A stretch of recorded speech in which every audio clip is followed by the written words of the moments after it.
All right. Welcome, everybody, to another session of Beyond the Eye. It's been a week, but we're back and ready to get started again. I was trying to think of bookkeeping before we actually get into things. I don't think there is anything. Nothing's really changed between the other campaigns that are going on, so we should be all right. And we can get started. So joining me, as last time, are Rika, who's playing Iris Moonmender, Glacy playing Glacy Lavondaine, and Jotun, who's playing Adam Autumns. You guys can say hello. You are on mute.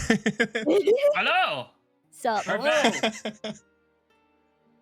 See, you guys, it's so nice to play with you guys because you're all like so polite and stuff, and you're very quiet when I'm doing the little intro, but my other players are just like talking over me, and like the people who we've been playing for like years, so they're very used to it by now. But it's just funny to see like anytime it's like a new group that I've never played with, they're always very polite, and it's nice in comparison. Yo, you gotta get your intro out, man. Gotta do what You you do. gotta do. Right, Yeah. the boss man's talking. He's got to get that out of there. Exactly. If we interrupt the Skelly bro, he's gonna kill us. He almost did. Yep, yeah, he tried. Technically, I already did. At least one of you. Yeah. You got better He's though. just flexing his power now. You did get better. It's true. All right. So, previously on Beyond the Eye, the party were on a trip across the Sea of Cassis, a large stretch of ocean at the center of Grand Lorien. And during their journey, their boat strayed a little bit too close to Sindrin's Eye, a massive whirlpool that churns near the Glimmering Isles. And after getting caught up in the swirl of the eye, their boat was smashed apart by a sea monster, and they themselves were thrashed pretty badly as well. But as they lost consciousness in the dark black ocean, they found themselves waking up in a sea of stars, as Sinjin's Eye, as they learn, is a rift. Far beyond Grand Lorien, it spat them out into the astral sea, and they found themselves adrift.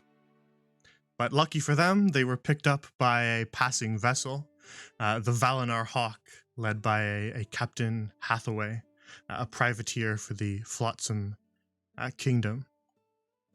And they were welcomed aboard and healed of their injuries. And to repay that debt, they are assisting the Flotsam Kingdom with a sort of undercover quest that they're on. The Princess of Flotsam Kingdom, Chancebel Rowe, is undercover on the privateer's ship, trying to return a dragon egg to its mother, who only appears every 50 years or so on a comet known as Galahad's Arrow that spins through the Sindrian circle, the Sindrian sphere. Sorry. So the party, after agreeing to aid them in their task as repayment for their lives being saved, and after being informed that if anything could get them back to their original destinations, back on Grand Lorien, the Star of Lorien, then it would be a dragon's magic. And so the party is setting out on the quest alongside the crew of the Valinar Hawk, but the next destination is an observatory known as Starsight Tower, as they need to be able to chart the trajectory of Galahad's Arrow in order to intercept it. And so if anyone's able to do that, they said the scholars of Starsight Tower would be the ones. So currently they were just picked up off of the coast of Solemn Stone, but Their destination is now heading towards Starsight Tower. The party had just kind of gotten settled in on the Valinar Hawk and had not really had a chance to do much talking with any of the crew. They just sort of introduced themselves. And I believe they had a bunch of burning questions last time, but maybe they've changed their mind this time. We'll see. And so the party, after being thrown for a bit of a loop, are now just settling in aboard the Valinar Hawk. And that's where we'll return.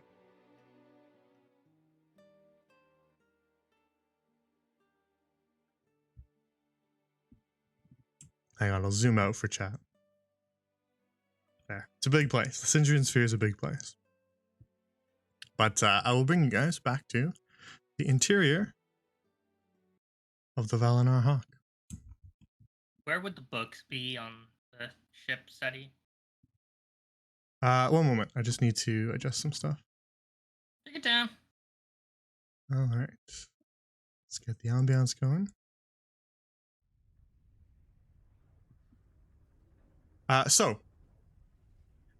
You guys left Captain Hathaway's quarters, and well, I guess maybe Adam didn't. Adam, you can tell me what you're up to. And you were told that there was crew's quarters on the far side of the ship, and you'd managed to snag a hammock or two from one of the open ones. So, drop off maybe the things that you don't need immediately on you. What would you like to do? Let's see. I'm just gonna plot myself right in there. Yeah, so you guys likely have a bunch of stuff on you, kind of what was left, maybe a little bit waterlogged still, but you can drop off some things that you don't want to carry with you. So we still have like our stuff, thankfully. Yeah, whatever you were carrying on you when you fell off into the abyss, you still have on you. If you had any paper on you that isn't magical, then it's probably very damaged. But other than that, you're just gonna have to dry it all off. All right, Iris would totally be meticulously checking her healing stuff. Oh shoot, what's it called? Give me one sec. Healer's kit. Yeah. Iris would be going through her healer's kit to make sure everything is in good order. So if you had some notes in there, they would be water damaged. But as for herbs and like a little mortar and pestle, maybe all of that stuff would be relatively intact. You just maybe have to separate some of it out and take it out of the kit so that it can have a chance to dry off a little bit. Yeah, so she'd be making sure everything is all nice and neat and not waterlogged. So she's ready to heal some folks when they need it. Very well. Glacy, what would you be up to? Probably pretty much the same, separating all the scribe stuff. I am thankful that my primary spell book though is a living thing, so it's an owl familiar when not in use.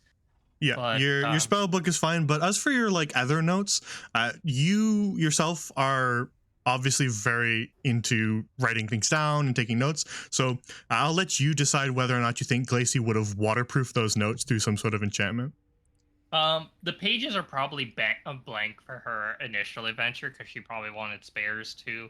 Okay. But her quill would have to be dried, else that the inkwell would be corked up, because Yeah. she does keep an actual inkwell and quill just in case she doesn't have access to her conjured one through her. Yeah, a backup. But she'd probably hang them like little like laundry, like hanging the wet pages like a laundry, waiting for them to dry, even though they're blank. Yeah, I mean the Valinar Hawk itself does have some like some twine run along the wall that you could hang stuff. They kind of hang their clothing from it, but you could hang whatever you want from it. Nice. Iris will be hanging her herbs and stuff. Maybe Alright. glancing over at Glacy once in a while to see her doing the same thing. Adam, what would you be up to? Well, when we left off last time, I was still kind of poring over that little star chart, and again, Yep. I'm not familiar with star charts. I don't know anything about star charts. Yeah. And I'm just using my fingers to kind of like gauge or gradually measure. It's like, okay, it's about this far, so it might be this long. But after that, I would go back to the quarters where we're gonna stay. Just kind of dragging myself over. Yep. And I put my stuff underneath the hammock, and I ask Iris and Glacy if they're okay, or are they all right for now? Give it a check. I think I will be all right. You know, maybe after a good night's rest and once all my herbs have dried up, I'll be okay. Because Iris, after everything that happened, is still probably feeling a little frazzled, especially after she almost died. Or Lacey's probably on Fair the. enough. Oh, go ahead. You finish. oh, sorry. Or I was just saying, no, she did die. Not almost die. She was dead.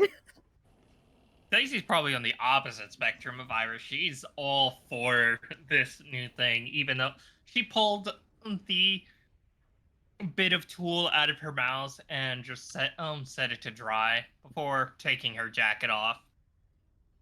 Still just an undershirt. She's stretched.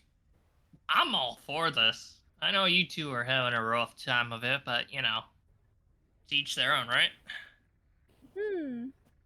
Well, I'm glad at least one of us is enjoying this detour, this adventure. The pursuit of all things new and knowledge, which this expands, opens up a whole library of stuff.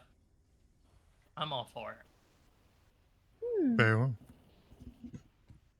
See, the three of you take some time to get your stuff settled into your hammocks and dry out some of your things to leave them out so that they can dry a little better and aren't all packed up into your bags.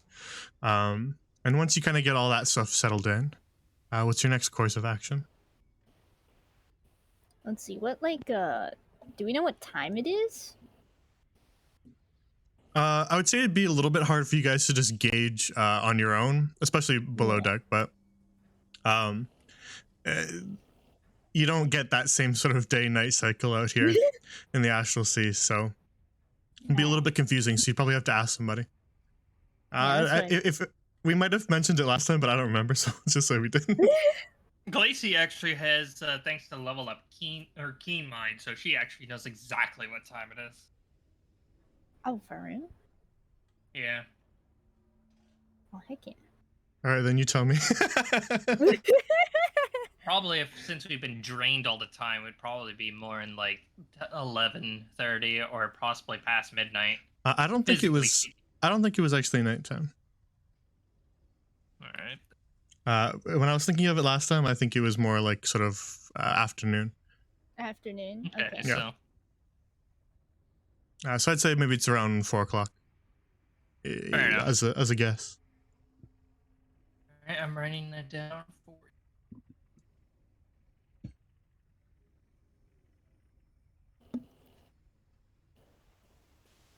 I would probably be familiarizing myself with the crew and like their duties, and I would try to fill in where they needed me. Like I would go to the first mate. I think her name is Kalia.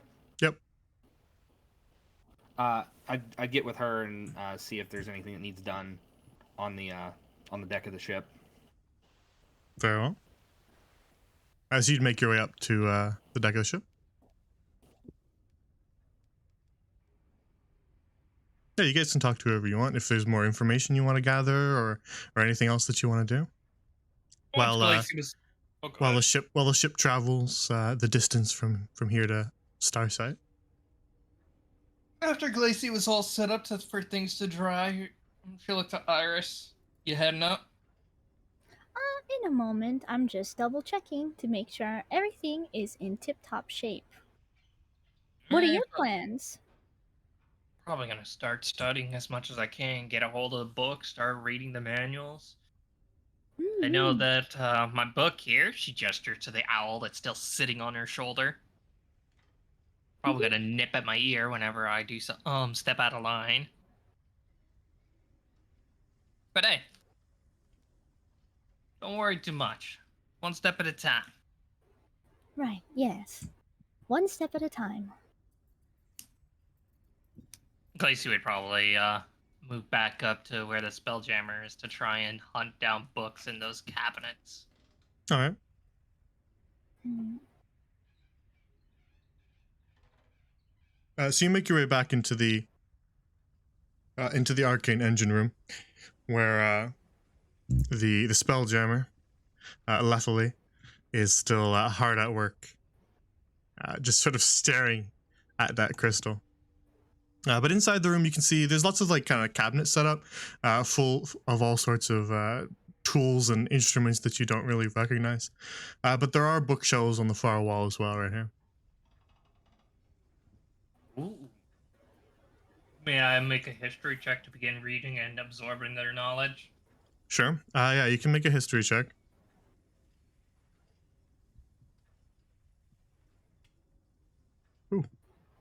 Ooh, nice. All right, so you start diving in. Almost as soon as you start touching the books, you hear sort of an echoing voice in your head as the Spelljammer speaks up and says, "Excuse me, have you Yeah? been given permission to touch those?" I have. She's almost still absorbed in the book, as if not even only her ear twitching lightly to the voice, but still absorbed.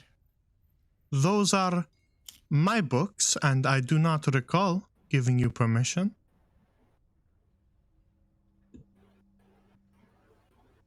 Your captain, the Hippo Man, said that we had a free reign around the ship.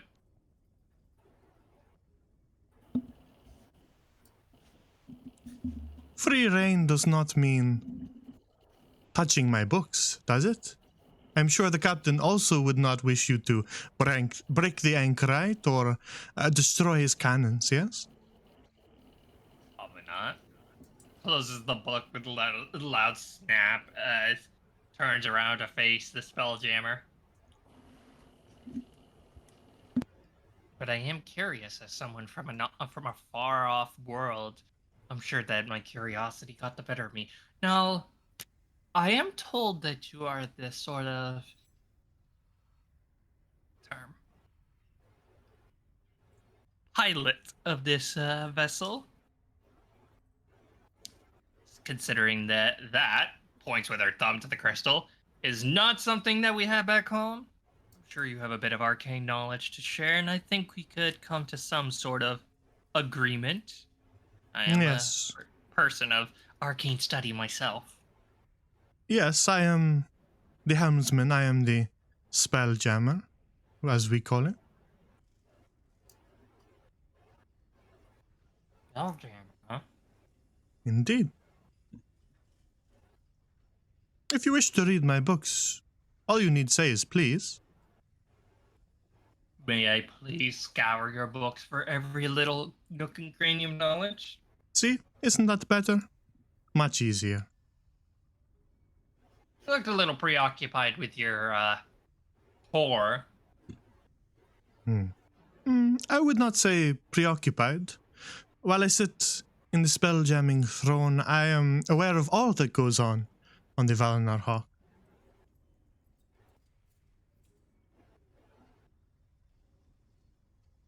Lacey just reopens the book to where she had left off. She just kind of adds, as after she says that she's aware of everything that goes on, just kind of in a bit softer voice, almost to herself, just says, "Keep that in mind." If you want to watch me get naked, that's your prerogative. She doesn't say anything.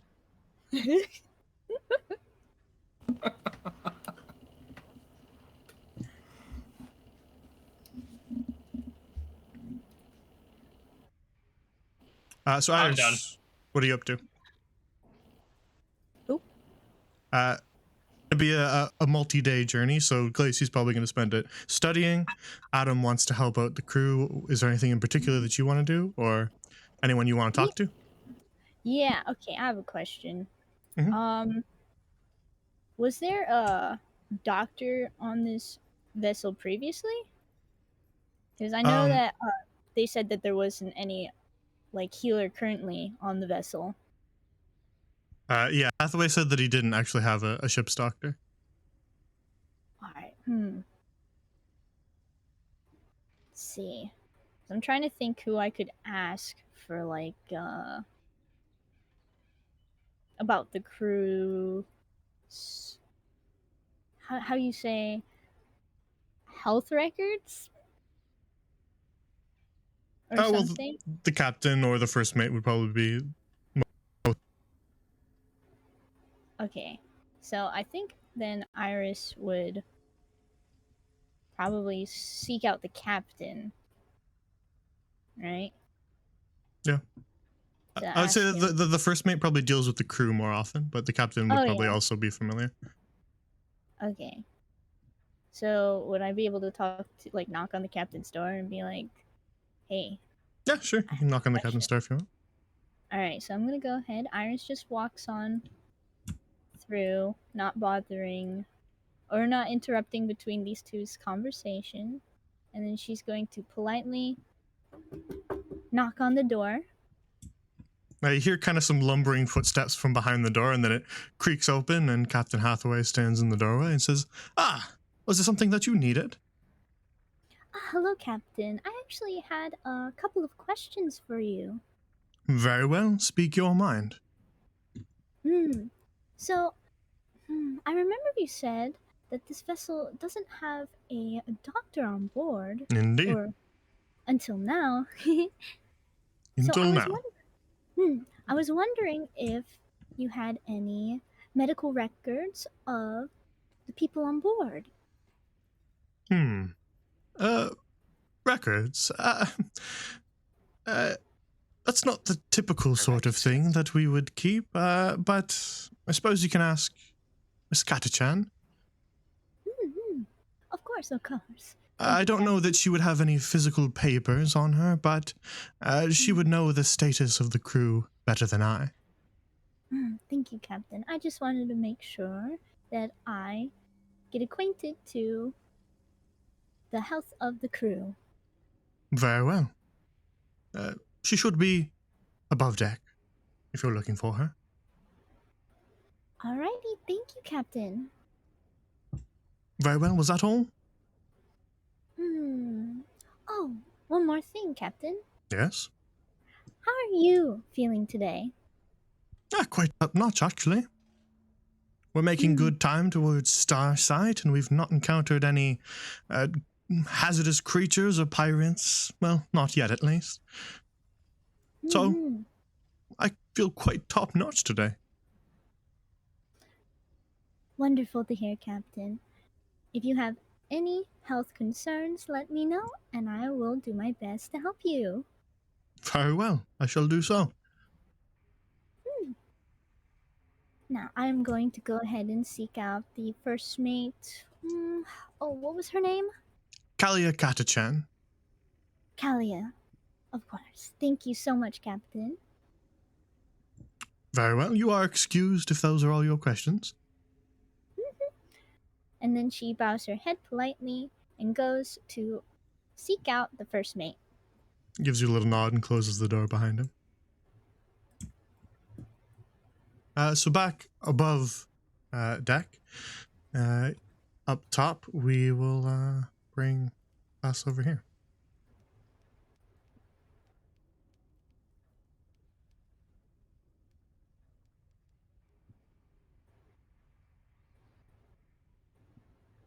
Good stuff. All right, so Glace is still below deck, but the other two, we gonna load? We blurry? We gonna load? I think it's good on my end. Yeah, it's loaded for you guys. I don't know why these maps. It's just like it rolls the dice. I think, and we got a 1. I'm gonna refresh because mine's all blurry. Yeah, you're blurry too, huh? All right, we're gonna refresh. We will be.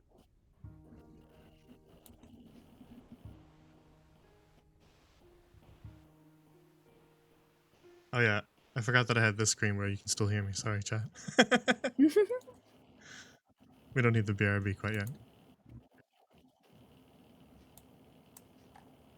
All right. Let's see if that helps. There we go. It happen very often for me, so it's a little bit odd. Hmm. There we go. That's a lot better. All right. Wow, look at how clear it is. Amazing. So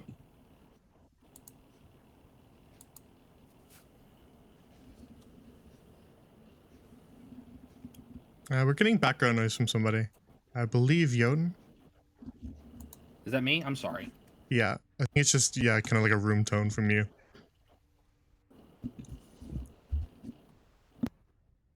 There, it's gone now. Oh. Okay. So Sorry, my computer's right next to my central air, so I apologize. yeah, it's probably that. Nah, you're good. I have my fan right next to me, so hopefully that's not catching too much. I can't really hear anything from you. It's just we got a room tone from Jotun, but can't hear it anymore. All right. So back above deck, Adam, you are assisting the crew with the various tasks. Perhaps getting a bit of a lesson on some of the different rigging that a Spelljammer vessel has versus a normal seafaring vessel. As the solar sails are a little bit different than your typical sail.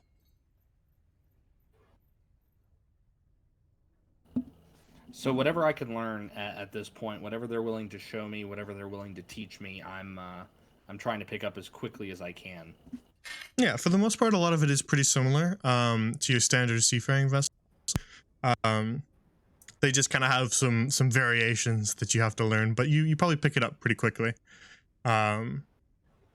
because most of it is indeed very similar. A lot of the stuff that's different is being handled by Lethally, and so the parts that Snacks and Yeser are handling are relatively straightforward.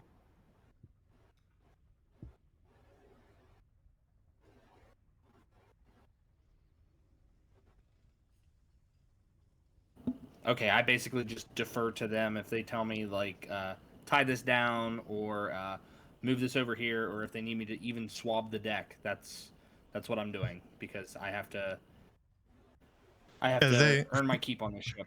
Yeah, very well. Yeah, they keep you pretty busy up here, running back and forth and managing to tie some stuff down and work up in the rigging, climbing up all the way up to those nests up there.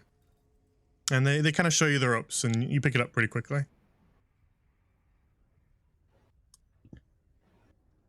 Iris, you can see that Kalia, though she is kind of a little bit busy, every once in a while barking orders to the rest of the crew, she's up at the front of the ship. Okay. If you needed to talk to her. Yeah, before I approach Kalia, I have a question, right? Mhm.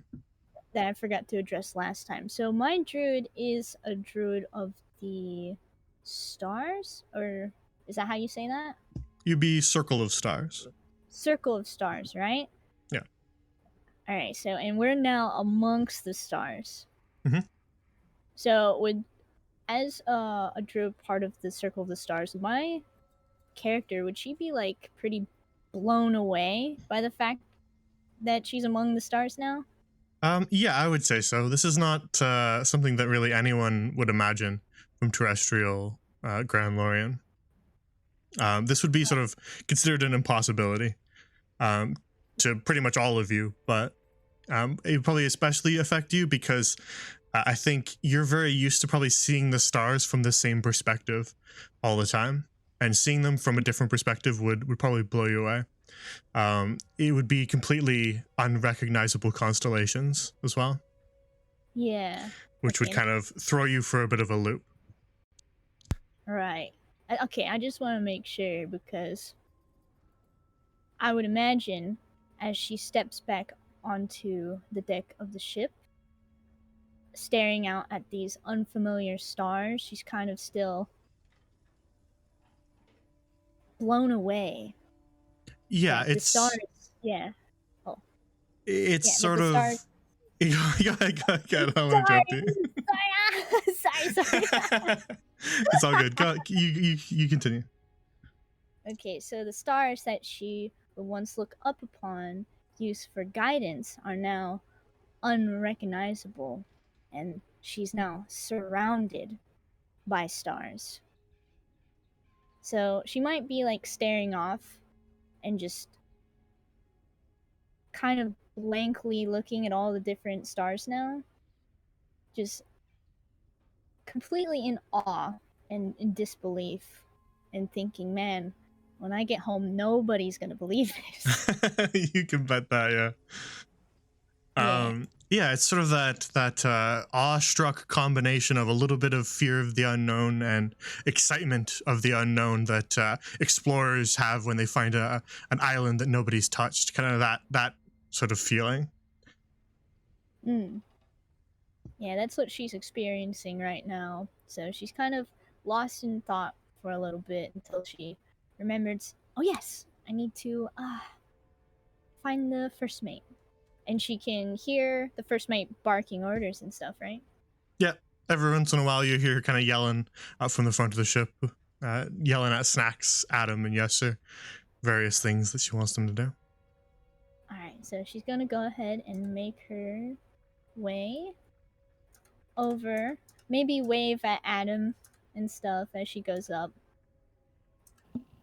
I give her a nod when she walks by. She Then- turns to face you as you approach and just kind of, there's something that you need. Hello, First Mate Kalia. Yes, I just wanted to ask you a few questions about the crew. All right. Let's hear him then.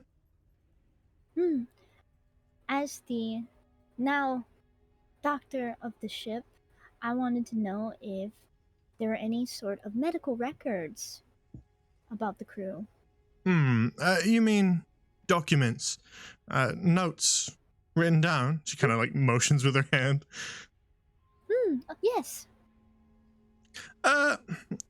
Typically not aboard this sort of vessel. It's a little more informal than that. I know most of the crew pretty well. If you had any questions about them. I see. Iris starts nodding her head, thinking.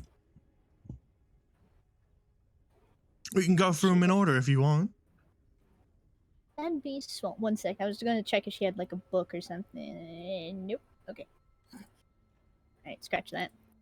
But yes, if you wouldn't mind.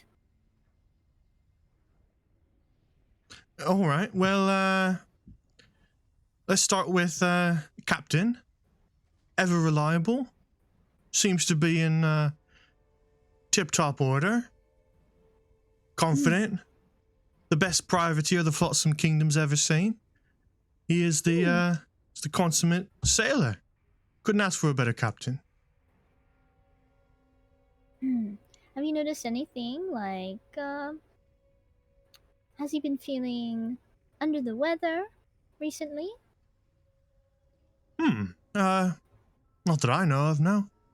He spends most of his time in the captain's quarters, so suppose I wouldn't know if anything was going on there, but I haven't seen anything wrong with him while he's up on deck.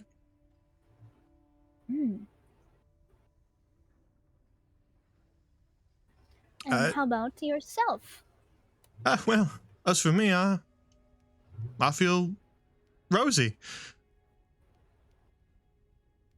Just fine. I see. So you're not feeling under the weather of sorts? You're not feeling any No, sore? not really, no. The usual muscle stiffness from hard day's work, but we're used to that by now. Just happy to be out on the Astral Sea again. We had a little bit of a couple months there where we were docked in driftwood, you know, arranging for voyages and stuff like that. It was a little bit boring, so I'm glad to be out sailing again. I'm glad to hear that you are in good health. Who's next? How about Mr. Snacks? Yes. Okay. Well, can't say I know too much about goblin fellas, but other than the well, the missing finger, and well, he did blow off one of his toes that time, and well, he does have the scar on his face, and oh yes, and the missing eye from that one accident. Well, other than that, he's all right. Seems to be, well, chugging along. I see. I see. He does have a little bit of a gambling habit, though. A gambling habit? Yes, well, if you're partial to gambling yourself, then you can find out. Just bring up the topic around him, and I'm sure you'll find a way to rope you in. Oh, I don't think I would be that good at gambling of the sorts. Well, to be honest, he's not really that good either.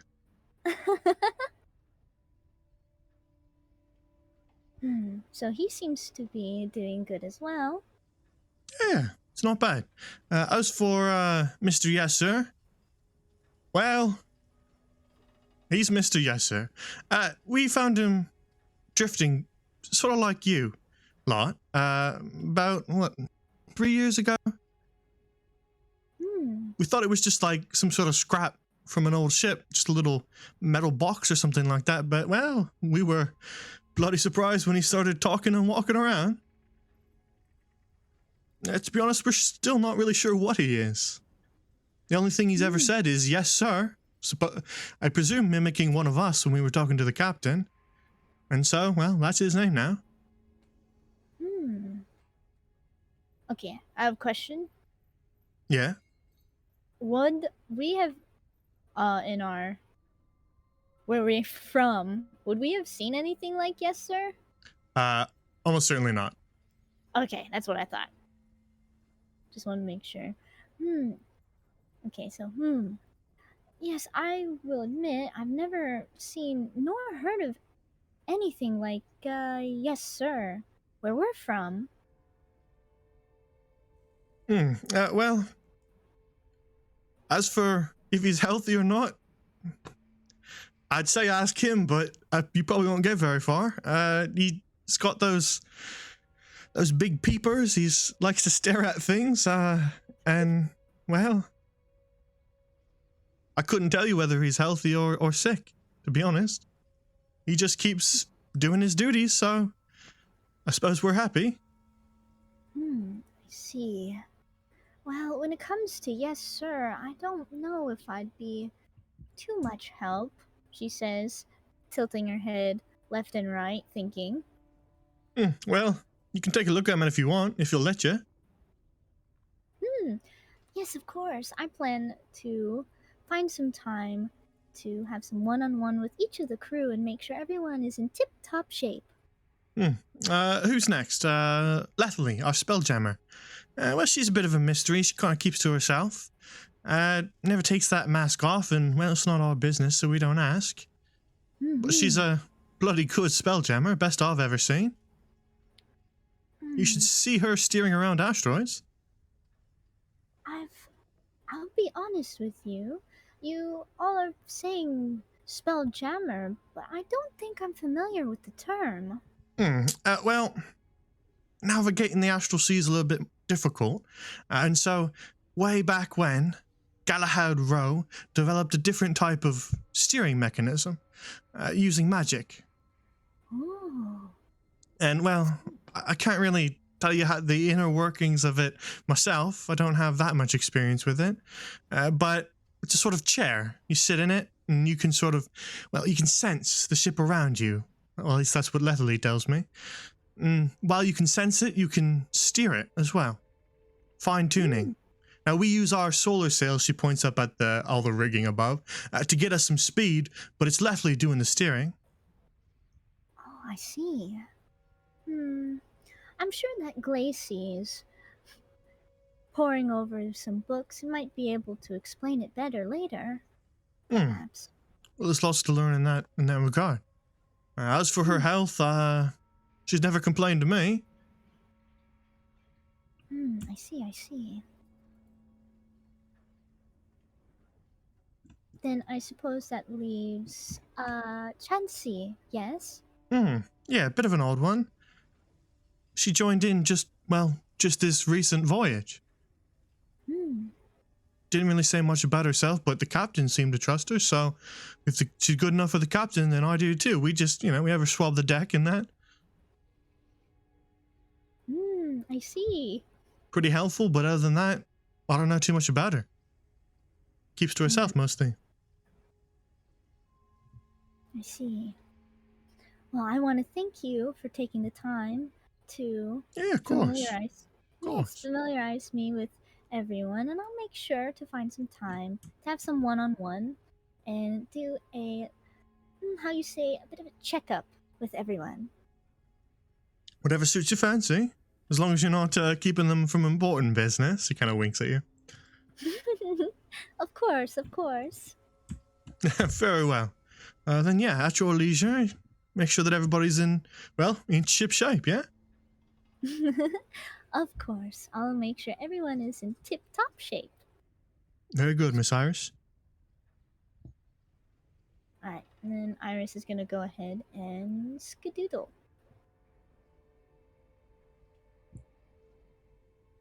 Oh, yeah. All right. So unless there's anyone that anyone particularly wants to talk to, then we can just kind of montage the next couple days as you travel to Starsight. Are there any conversations that anybody wants to have? All three of you? I assume I'm just making small talk with Snacks, and I kind of ask Snacks about Yes Sir, because as I'm swabbing the deck, I'm sure like I've backed up and like bumped into him or something, or I might be in his way if he's like got this if he's got like a track that he runs on, like, hey, he goes here during certain times. Yeah, you certain times. After bumping into Yesu, you bring up the topic with Snacks, and he just kind of, with his good eye, he just kind of looks at you and goes, "You mean the weird fella? Yeah, he's a bit of an odd one, eh?" He's unlike anything I've ever seen. Well, to be honest, unlike anything I've ever seen as well.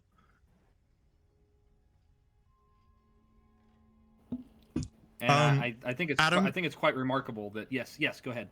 You can make an Arcana check on Yes Sir if you want, since you're trying to kind of figure him out a little bit. Okay, let's see.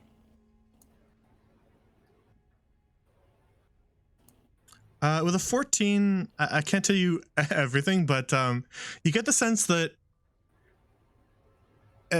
there's some sort of magical component to him. More that he might have been assembled than born. Okay, I would probably attribute like me using my goggles, like I'm looking at him, and it's like there's something faint about it, but I can't tell what it is because I'm not familiar with it. But I take a look at Snacks with his one eye, and I take a look at Yes Sir with his big old peepers, and then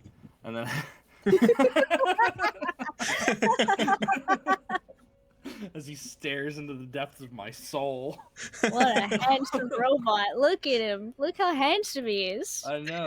Look at those those lips. Oh. But I take a moment to realize that here I am, a man who's given up his sight for magical means, and I'm looking at a guy with one eye, and I'm looking at a creature with two bulging eyes, and I'm like, I may have found my place. But no, I tell Snacks, it's like, yeah, he's unlike anything I've ever seen. He's definitely got would I know that he's a construct? Could I assume that he's a construct with a 14 or no? With a 14, you aren't like certain, but that's your hunch. As I said, you suspect that he was built rather than born. Okay. It's like, he's I nudge him a little bit. I'm like, maybe he's just built different. Maybe. First, I thought maybe he was a weapon, something I could use, but, well, he seems to be mostly good for, climbing around the rigging, tying knots and all that. He's good at following orders, at least. He's got a few more corners than a cannonball, so I don't think he'd be a very good projectile, if that's the case. Well, you never know unless you try it, yeah? And speaking... I admit... Yeah, go ahead. Speaking of weapons, what's with them them eyes of yours? Oh, they're a gift. A gift? You mean a friend gave them to you? It's what, little glasses, yeah? I guess you could say a friend gave them to me. Someone who was looking out for me in a pretty dark time. I had to give up something to save someone else, and I gave up my sight. Well, I guess it's better than losing an eye on accident, yeah? He just taps one of his little nails against his bad eye. It's like I hope he's not like lifting it up and like playing with an empty socket. That would Not quite, no. But no, I gave up my sight to save someone who was very dear to me, and now I am in debt to them. And in doing so, my sight is theirs. He kind of like pauses a little bit, and you see him kind of give like a little bit of a nod of reverence to your noble cause, and then he just goes, "Can you shoot magic beams out of them?" I look at him and I try to hold back a chuckle, and I can't. And I'm like, yes, I can shoot many a magic beam from Really? from my goggles. Yes. You mean it's a weapon, then?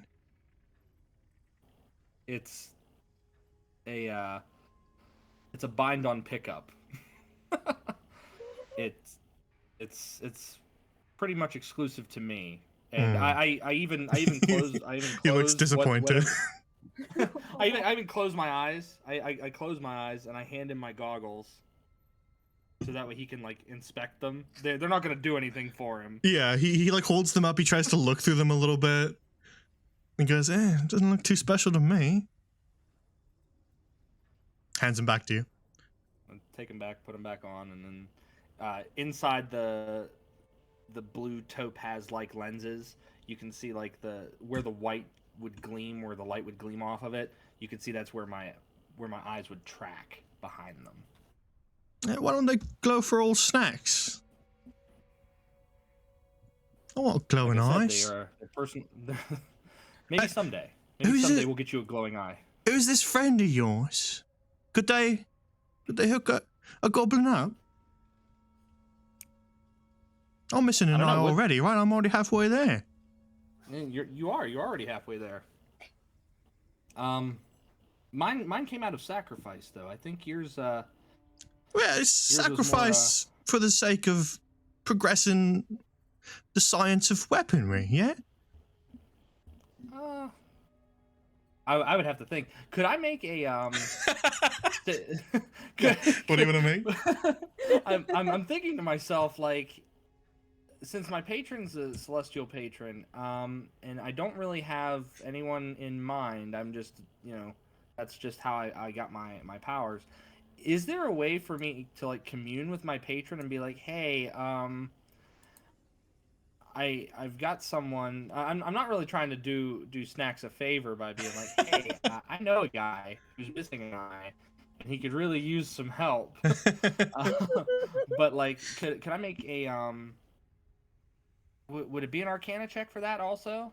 I'd say probably. You haven't told me too much about how you picture your celestial patron. But you can decide that for yourself. So yeah, I did it to save someone else. We don't use any of the typical D&D quote unquote gods or anything like that. So it's really up to you to however you want it to be.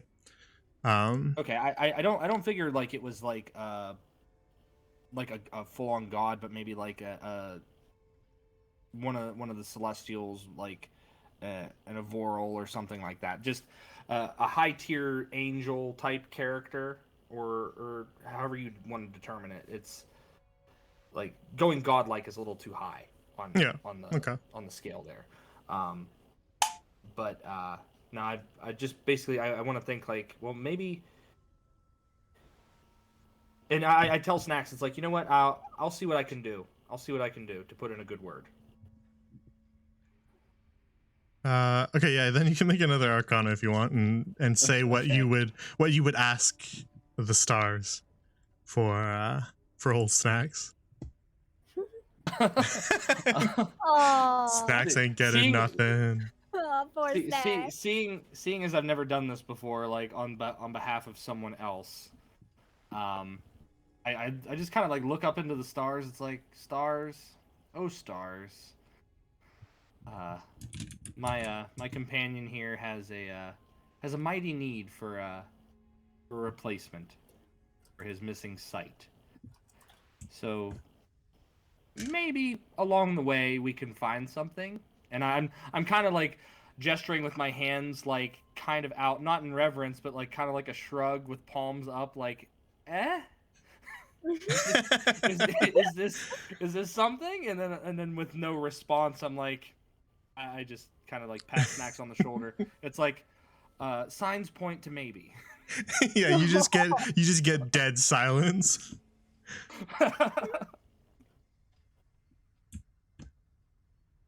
Now I feel like I have a personal goal now. I need to get Snacks a replacement eye. Just deafening silence from your patron. That's fair. But after that, I go back to my duties and stuff. Yeah, you eventually are yelled at by Kalia. Back to work, everybody. Enough of that chit chat. And you're off, sent on another quest up to the rigging to tie some knots. And yeah, so we can montage the day if you wish, and the several days that you're going to spend aboard the Valinar Hawk. I imagine that each of you are going to kind of do what you have already told me. Adam, you probably want to. You can tell me if I'm wrong. I'll summarize what I think you probably want to do. Adam, you said you wanted to just get used to the ship and kind of be taught the ropes of a spelljamming vessel versus a seafarer. Affirmative. Getting used to all that and kind of finding a good rhythm with the rest of the crew, knowing what to do, and getting barked at orders by Kalia. Glacy, you said that you probably want to spend it studying all the books down in the arcane engine. Yup. It's a lot of very new information, so it would probably take you a little bit to get through some of it. Challenge accepted. Very well. You can spend your time doing that over the couple days in which they sail to Starsight. And Iris, you said you wanted to go around and talk to some of the crew, see how they're feeling, see if anybody's feeling out of sorts. Yep, I'd be making sure everybody is in tip-top shape. Yeah, I'd say in regards to complaints, Chansy's feeling fine, Kalia's feeling fine. Yes sir just repeatedly says yes sir and stares at you, so you're really not sure. But I'd say you can make a medicine check on yes sir as well if you want. Oh, medicine check? Alright. Yeah. Let's see.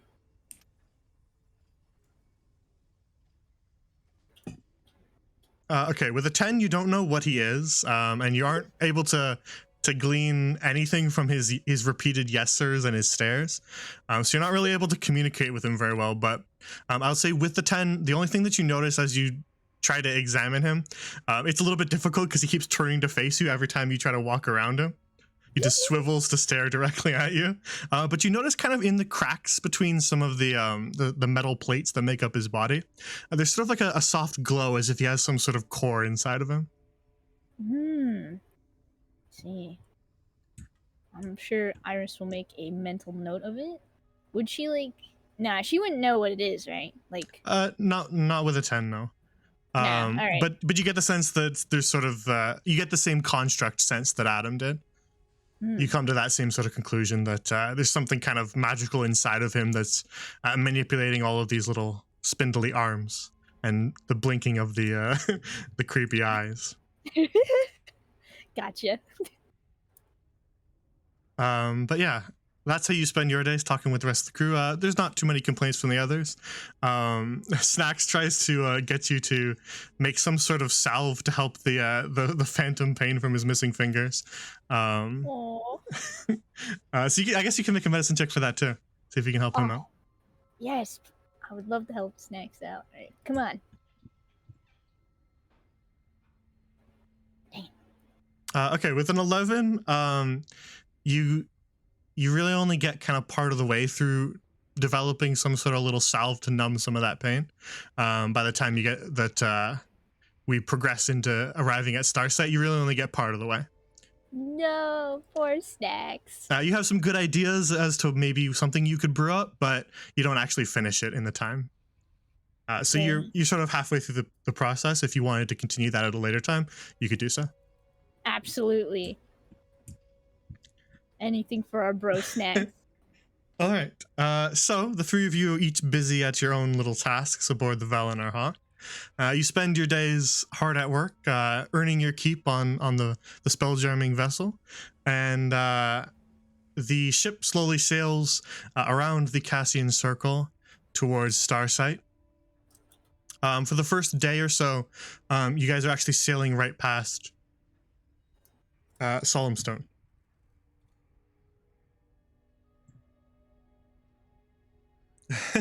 Space morphine, yeah. All right, let's see if this one. Oh, it did load. Perfect. So for the first day, you guys are sailing past Solemnstone, which looks less like a planet as you pass it off the side of the ship. You can see it in the distance. It looks less like a planet and more like two mountains. One pointing upwards, the other almost glued to the bottom, pointing downwards. Two kind of sets of mountains. Mm. And rocks kind of float all around it in a big orbit around the colony. But if you kind of squint and look a little closer, you can see all along the surface of these two mountain ranges, you can see small little mining colonies, Dwarven mining colonies. Kalia explains to you. Ooh. As resources can be hard to come by in the Astral Sea. Especially things like anchorite, like the core of the ship is made from. And so something like Solemnstone is incredibly important because they need to mine the crystal from somewhere, and Solemnstone happens to be a pretty good deposit of it. And so the dwarves have busied themselves thoroughly mining Solemnstone, as they call it. Nice. And a day or two passes as you drift past Solemnstone and off towards Starsight, constantly adjusting course to keep their orbits in check. And I think everybody's long rested, so we shouldn't have to do any of that stuff. But you are passing through several days, so if you haven't done it, make sure you do. Noting it. Think I already did. Yeah, I think you guys should all be good, but I wanted to bring it up just in case. And then on the fourth day, you are awoken by shouts from above deck as you rest in your hammocks. As you can hear Kalia's voice saying, "Starsight Tower is in view! Everybody above deck!"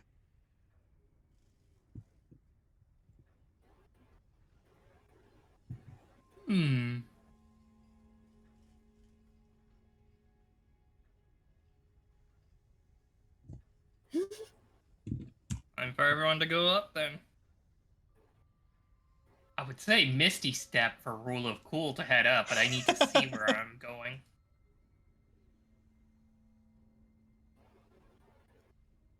All right, so you pull yourselves out of your hammocks and rub the sleep from your eyes and make your way above deck, yeah? Unless anybody wants to do something different. Nope. Nope. I'm good. I'm heading up. Very well. Cool. Let me grab all three of you. Let's get Lacey back up here. So as the three of you meet up above deck, you can see off in the distance what appears to be a floating island with loose kind of stones all surrounding it in an orbit. And at the center of that island, you can see a sort of small forest, and nestled at the center of the forest is a tall tower. At the very top of the tower, you can see this giant kind of flag and dome. And out of the dome is some sort of strange-looking telescope.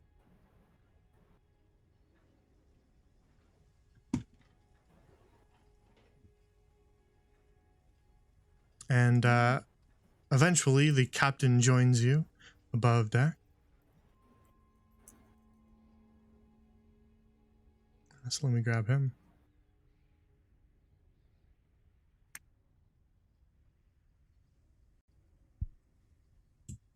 And as he joins you, he goes, "Ah, good. Starsight Tower. We finally arrived. Now then, we must decide on who's going to be our landing party." And he kind of sees the three of you who are gathered, and he goes, well, the three of you, you all, when you showed up on the Hawk, you all had, well, quite a few resources and, well, weapons on you. Are you versed in combat? Aye, Captain. Lacey's lips just turned into a very twisted smile. You happen to have a long sword I could borrow? A longsword, heavens no. Damn. Iris would motion to her scimitar and her shield and nod. A little bit primitive, but it should do the job. Primitive.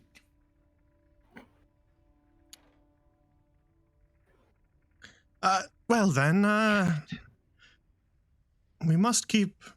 He kind of drops his voice a little bit. Chansey will stay aboard. And, well, we need snacks aboard in case we are beset by pirates and we need to fire the cannons at them. And, well, Captain must stay with his ship. So perhaps you three shall be our boarding party. And should the coast be clear, then you can report back and we shall dock in full. Yes? Captain, if I may, begging your pardon. Very well. Speak your mind. You mentioned that what we possess currently is primitive. Is there something that we should be arming ourselves with if we're to be exploring an island that we're not familiar with? Well, such things as swords and weaponry like that, they're still used in the Astral Sea, but, well, such things as smoke powder do exist, you know? Well, what would you suggest then, Captain? Well, you can talk to Snacks. He would know the armory better than I, but we should have at least an arquebus sitting around. Though, if you lack experience with it, it might be a little bit difficult and unwieldy, but... Would we know what that is? No. Okay. In fact, Terrestrial Grand Lorien, as you guys know it, has forgone the entire muskets and flintlocks. They just said, forget that, because we have magic spells. So they only really have large cannons, but other than that, they didn't try to miniaturize it, because why would you bother when you can Eldritch Blast? It's true. Question, I agree with this DM. logic. Oh, I've got a question, DM. I'm sorry. Go ahead. The time I spent with Snacks over the last couple days, even though we've been like cleaning and things like that, like either keeping the ship up, would I have at all assisted him with like keeping the cannons up to date? Yeah, he would be maintaining the cannons. It's sort of his job, so he would be doing it mostly. But if you wanted to kind of like loiter around him and kind of get an idea, they're pretty standard cannons. He's like has all these little very particular modifications that he's made to it. But other than that, you get the gist that they're pretty standard. They've got ballista and cannons that are relatively standard to what you might have seen before. Okay, but nothing would have been like the arquebus then. No, nothing like I would have had like a. Okay, fair. That's fair enough. I just wanted to ask. I wasn't sure. Thank you. I would say if one of you wants to learn to use an arquebus, that could be something that you do during downtime in the future. okay. It couldn't hurt. It couldn't hurt. Yeah, since you're gonna need things to do while you travel multiple days on your journeys. If one of you wanted to try to figure it out and practice with it, then that could be something that you choose to do. Okay. You're still getting settled this time, but if you want to do that in the future, yeah, go ahead. Are we gonna say Sorry ours? if Oh, We- I was gonna ask, what kind of weapon is an arquebus? Like, did I miss that part? I hope I didn't. Well, it's it might be a little bit difficult to explain to rifters. Do you know what a musket is? Hmm. You I'm, would also not know that. Oh wait, no, we wouldn't. No. Oh, They've whoops. forgone pretty much all gunpowder stuff because they stuck to cannons and then said no point in miniaturizing it. So they've completely skipped flintlocks, muskets, and all that kind of stuff because they were just using magic for it all. So guns are not really a thing. They would refer to gunpowder as cannon powder because they don't use it for miniature guns. Okay, so no, then no, she would be shaking her head no. Well, imagine a stick, and then it fires a bolt of solar energy in a direction. Does that make sense? I suppose so. I'll look at the other two and see if they. Well, to you guys, it would probably sound like he's just talking about a wand. Well, Glacey's been deep in those books. She probably would have picked it up. Yeah, you would get maybe a little bit. They use smoke powder in combination with solar energy in order to create solar arquebuses, which are muskets fueled by radiant magic instead of just a bullet that's fired. I lean over to Iris and I give a gentle tap on my goggles. It's like, I think I can do pretty much the same thing out of this, if that's what he's saying. Oh, I see. And well, the properties of having to load it and learning all that is a bit of a process, but I can show you the ropes. I am an expert. But perhaps maybe another time, since we have arrived at Starsight and we should be sending a crew down, yes? Aye, aye, Captain. Ready to go aboard. Then the three of you are satisfied with being our landing crew? Yep. Yes, Captain. Very well.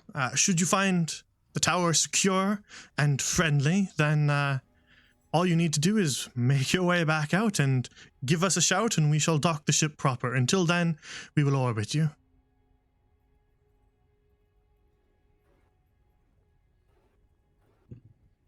And then he kind of busies himself off to the side of the ship, and you see him kind of reaching down off of over the railings and messing with a bunch of ropes. And Stax begins to help him as they begin to pull a bunch of pulleys. And you see them kind of raise what looks a bit like a typical life raft or a lifeboat, kind of a little rowboat to you guys. But you can see all sorts of little instruments kind of built into the side of the wood. Your vessel, then, as they kind of heave and pull it back up on the ropes. Kind of lean over to Adam and I'm like, you do know how to operate that, right? It's like a little life raft. I can't imagine it's much different other than what it floats in. I see. Here. And then I walk over to the boat and I step inside and then I hold my hand out to help Iris and Glacy in, should they need the assistance. Glacy stubbornly jumps into the boat, literally slamming both her feet on one end to Should make we, the boat rock. Okay, make an acrobatics check.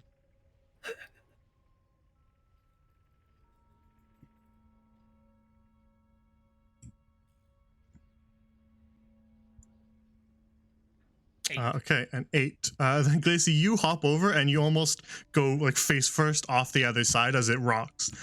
Because it feels very much like a boat in water. So it begins to immediately sway and you almost go face first off the other side. I go to grab her so she doesn't fall in. All right, with Adam kind of grabbing the back of your tunic there, you don't topple off face first into the Sea of Stars, but eventually the boat kind of settles again. The rocking slowing down into a still state. Neat. Duly noted that this rust bucket does have a stabilization stuff. I'll reprimand Glacy and say, "Do be careful." What is this careful you speak of? I just sigh and I'll make my way into the little boat with Adam's help. Question mark? I would assist, absolutely. Okay, yeah. Iris would accept your assist and say, "Thank you, Adam." And Captain Hathaway kind of looks at you, Adam, because he's seen you over the couple days, and he knows that you kind of have the most seafaring experience. He says, "You are familiar with a small little vessel like this, yes, lad?" Similar ones, yes, Captain. Well, it operates mostly the same. You won't have to do much rowing, though, luckily. Just operate the rudder at the back, and it shall steer you where you want to go. When you even wish to stop, you yank hard up on the rudder, and that'll disengage it. Okay, well, I will position myself near the back of the boat so that way I can properly steer the vessel. Very well.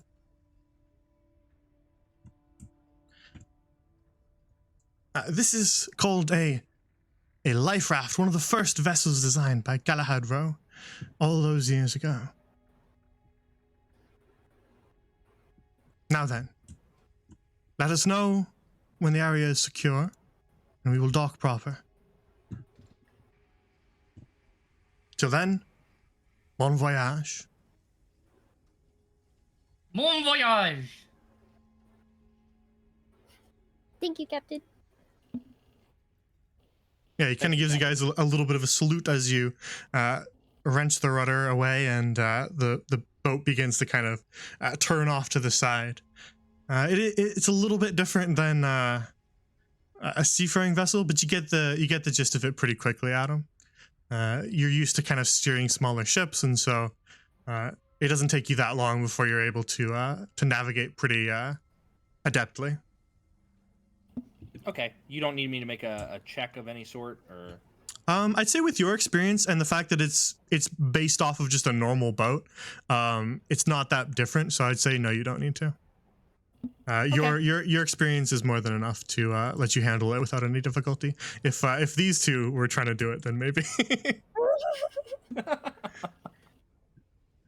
All right, so you set off towards the floating island with the large tower, and kind of off to one side of the island, you can see a bit of a clearing in that forest. The forest, even the color of the trees looks a little bit off as well. But as you make your way towards that clearing, you can see a little wooden dock that kind of just hangs off the side of the island into open space, clearly designed for ships to dock.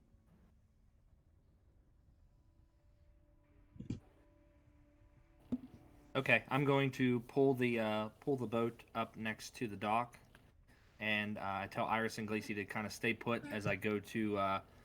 I'm gonna try to climb out onto the dock to moor us off.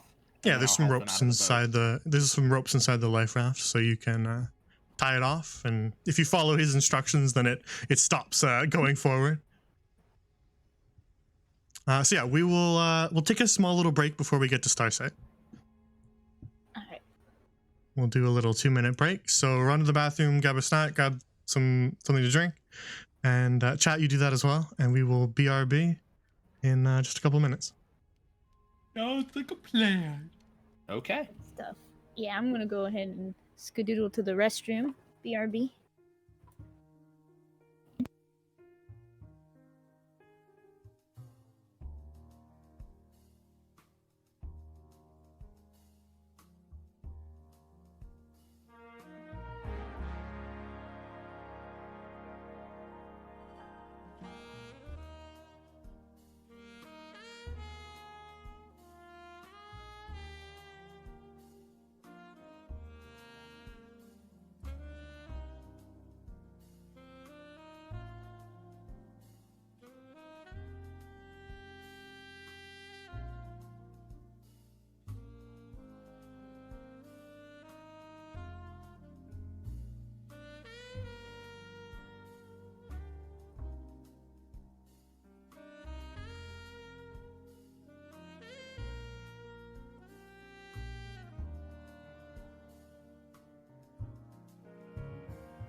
All right.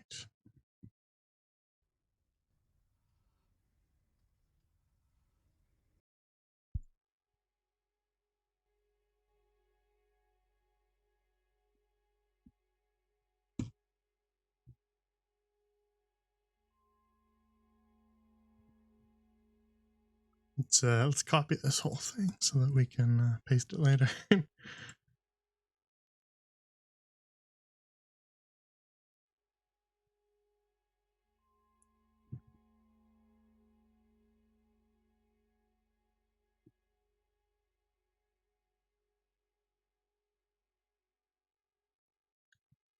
How's chat doing? Everybody good?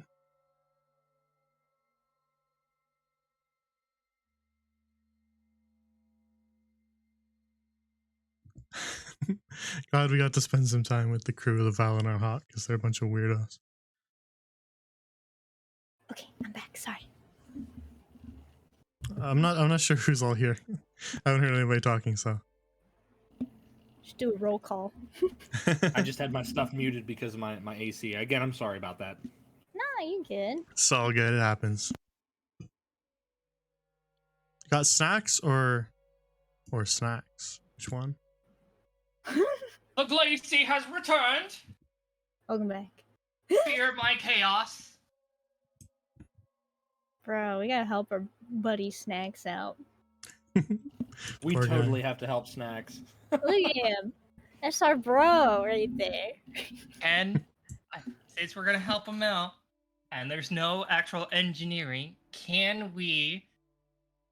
This may be a stretch, but you've played the most recent God of War game, right?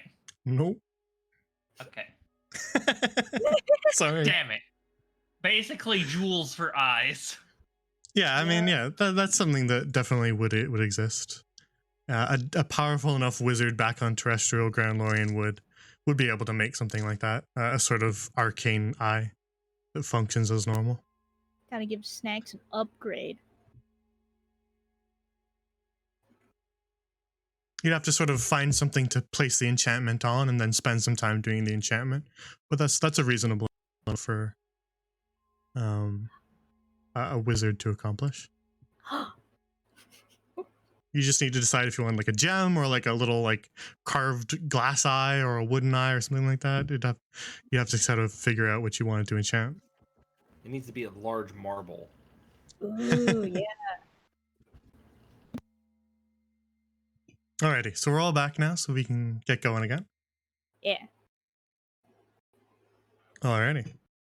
So, Adam, you steer the ship off towards the dock, and then moor it out in front of the tower. So let's get over here.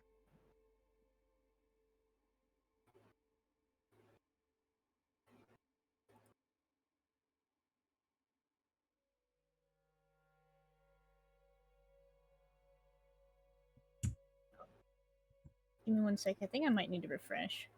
Did I even drag you guys over? I haven't yet. You're all good. Oh, okay. I was just sometimes I hop ahead so that I can set the scene for you guys, and then I hop back to bring you guys over. Just being a little laggy for me, so it was taking extra long. Oh, no. I was just making sure. You're all good. Okay, I guess only Glacy's allowed to hang over. There we go. That's better. Your little boat was getting in the way. Okay. What am I allowed to do, huh? It was only letting me make you big enough to match the grid size. So everybody else was really tiny and you were normal sized. But after Adam moors the ship and you step off onto the dock, you get to finally survey your surroundings in Starsight Tower. All around you, off in the stars, you can see actually fish just sort of swimming throughout the astral sea, all kind of flocking around like birds would around this sort of astronomy lighthouse, if you will. Stretching off down the dock up ahead of you, you can see a little path that leads up to a small stone porch and a rather sturdy looking door that enters the tower. But off to both sides, you can see the forest spanning off in both directions.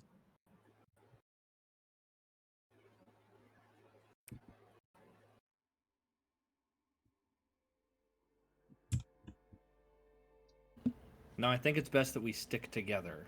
And I give a slight glance to Glacy. What are you looking at me for? What did I do? You jumped into the lifeboat and you almost fell into the astral sea. Almost. Almost. Iris is going to be staring at these fish swimming in the stars. Lacey raises her hand up like a little gun, and before making a small little bang noise out of the air. Not really doing anything, just Okay. being silly. Yeah, the multicolored, many different types of fish all kind of skitter throughout the stars, leaving little trails of like stardust, kind of a purple stardust trail, a little bit like the boats that you've been on do, as they scatter around your arrival. I'm going to motion to them and, like, not really talking to my teammates. I'm going to be, like, saying in awe, the fish are swimming amongst the stars.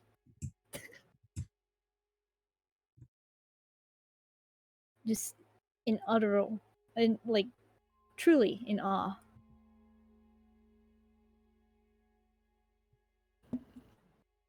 It's like I said. I kind of start up the dock, but I keep Glacy and Iris within sight. I don't try to like leave them behind, but I do kind of like go ahead. Can I make a perception check to see if I notice anything?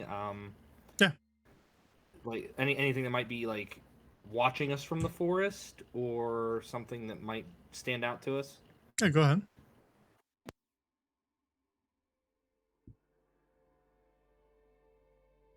All right, pretty good roll. 21. Ooh, nice. You don't see anything watching you from the forest per se. You do notice a couple things as you make your way up the dock. You notice all kind of fluttering throughout the trees are these glowing blue butterflies. They have kind of this bioluminescence to them as they flitter throughout the branches and the leaves. And then the next thing that you notice as you walk a little bit closer to the tower is they seem to have these sort of makeshift farms, gardens kind of set up out front, where you can see some crops growing off to both sides. The one on your left has these very strange looking melons, unlike any that you've seen before. Ooh.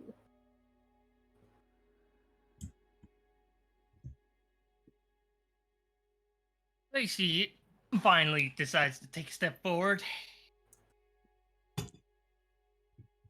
You guys can walk whenever you want. Okay.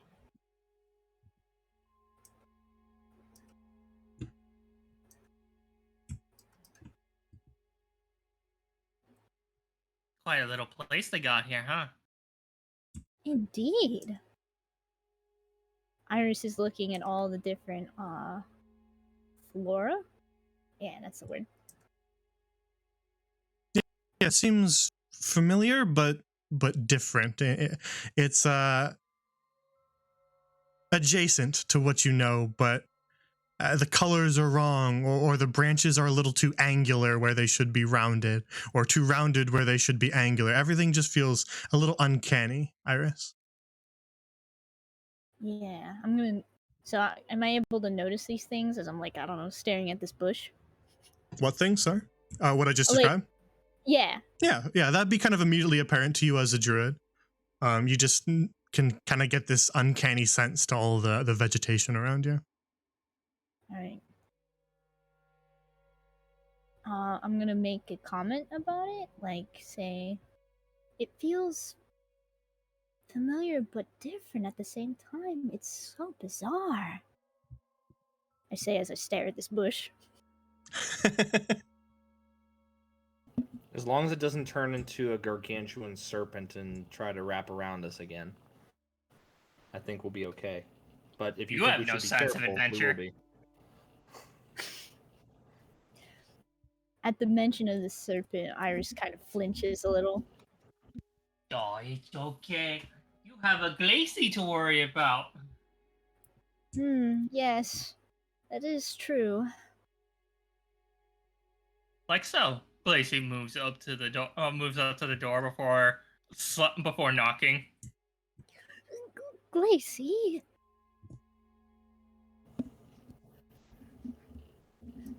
Let's see. Iris goes ahead and rushes after her. Yeah, ditto. She's going to either get herself hurt or killed. As you make your way up the stone steps to the little porch where you can see some potted flowers sitting out front. There is a sturdy kind of wooden door gilded in gold, and there is a little keyhole on the door, Glacy, as you walk up to it.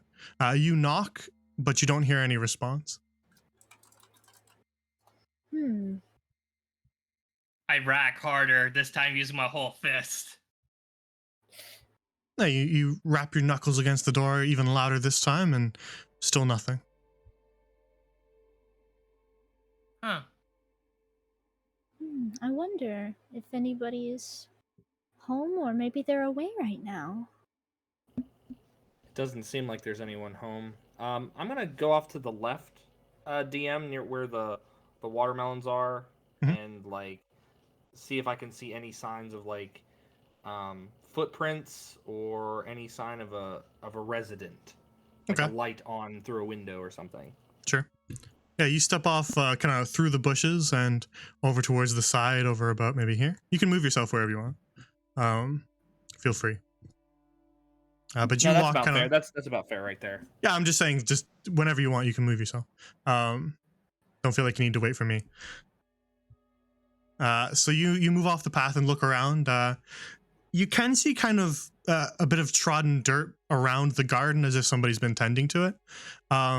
And both you and Iris would probably see this as you step off a little bit away from the tower. There is smoke rising up from the chimney all the way at the very top of the tower. But there are no actual windows on the stone of the outside of the tower.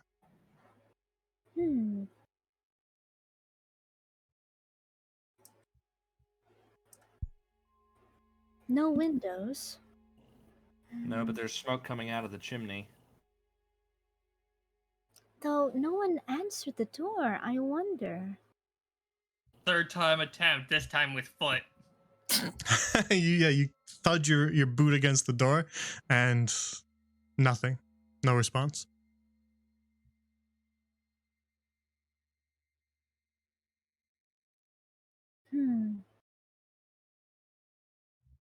Maybe they left the pot on and have wandered off.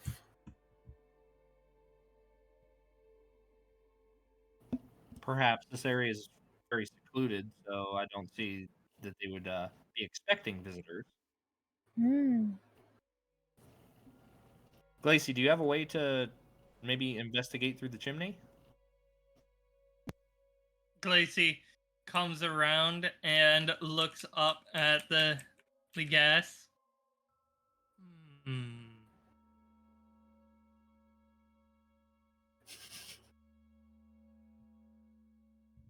I can't see up there, can I? It is a tall tower. You can see the smoke coming off the very top, but it is a very tall tower. I can't see footing.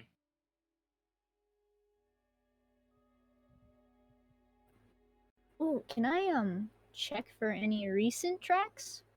Yeah, you can make a survival or nature check, whichever one's higher. I'd be fine with either. Okay, I'm going to check around to see if there are any recent footprints. Ooh, that's good, right? Yeah, that is good. With a 25, with the nat 20 plus your modifier, I would say these kind of trodden down tracks near the gardens that they lead back. I would say about like this. I'll paint the little trail for you. So there's a bunch kind of here, right? And then they go kind of here, and then there's some over here as well. And then they come back and they go up here. So you don't see any that lead off into the forest. And as far as how fresh they are, you estimate within the last couple days. So evidently pretty fresh. All right. So I'm looking and examining these footprints while noting where they're going, where they're heading and everything, and I'm gonna go ahead and let my party know. Yeah, you inform them. Yeah, I'll say, it doesn't look like these tracks are heading in the forest, and I would say that they're about couple days old? Yeah, within the last couple days. I would say these footprints were made within the last couple of days.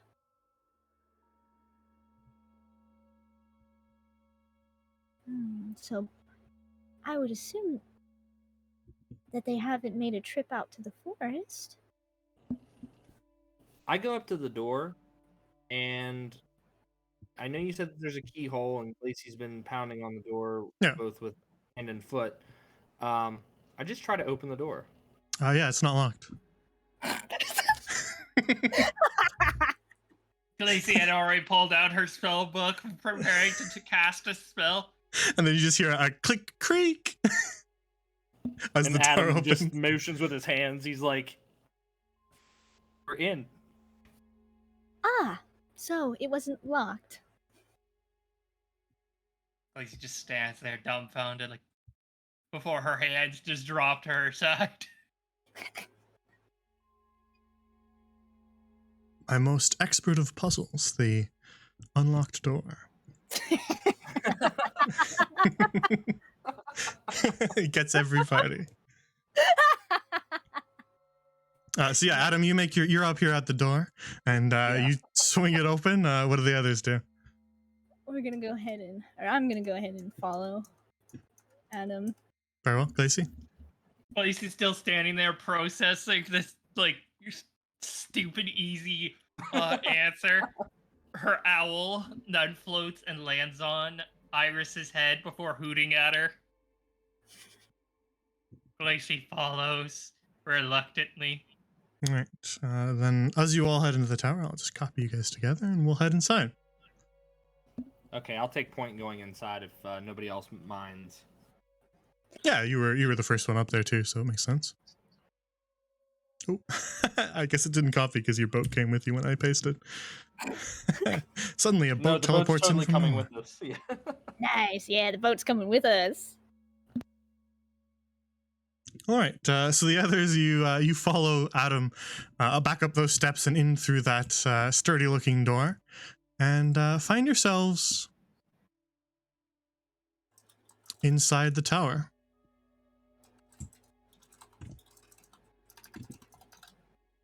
The tower is lit by a fireplace in the corner, as well as, bizarrely, windows that you can really only see from inside the tower. Huh. And as you walk in, you see on the far side of the room, carrying some sort of heavy-looking kind of clay pot, is a rather strange-looking creature with really only a mouth that goes down into these long robes that you can see claws kind of poking out of through the arms of the robe. Sort of like an earthworm wearing a robe. Earthworm Jim! And it's struggling with this kind of heavy looking pot, and then you see it just kind of stop and then turn at the three of you.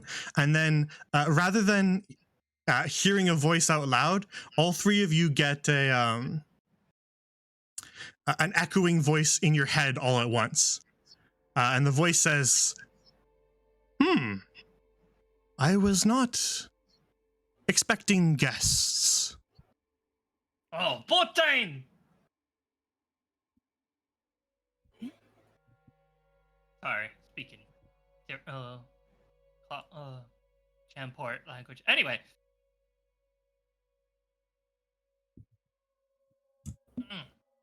Well, we knocked at your door, but clearly you have the incapability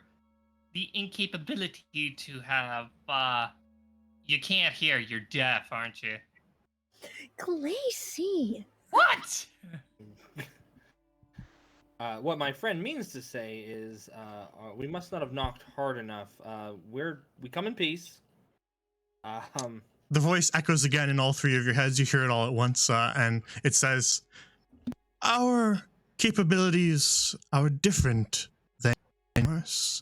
Please, do come in. Thank you. I'm gonna go ahead and step forward. So you can see a sort of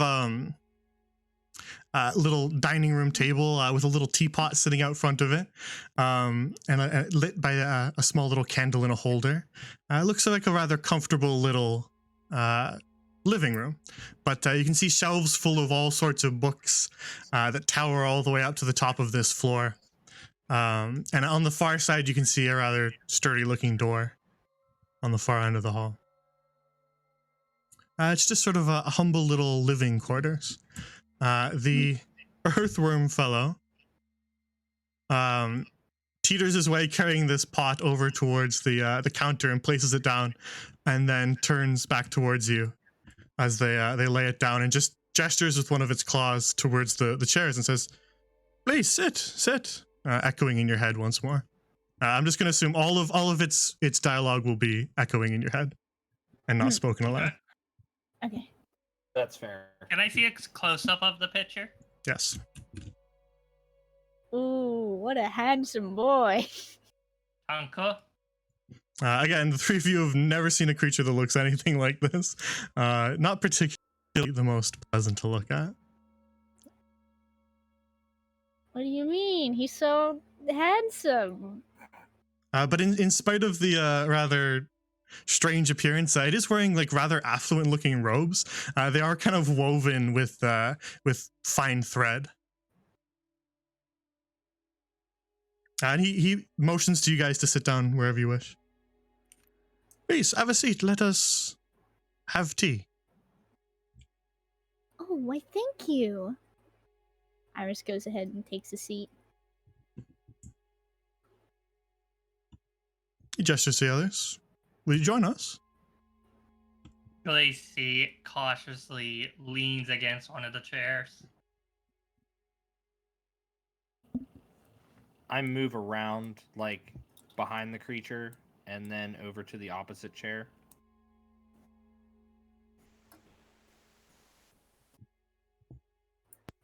He just kind of turns the maw towards you, Glacy, for a moment, and then just echoing, you just hear, "Not partial to chairs?" I am a part. I like chairs. I'm just a little cautious of our company presence. The maw Glacy, we turns are in towards their you two. home. Glacy, we're in their home, and our host is being rather gracious. It would be rude of us to not sit. I I'm make like a perfect. little insinuation, like we should probably sit. I will wait a little longer. When a name is traded, then we'll talk. I suppose introductions are in order. I am Korak.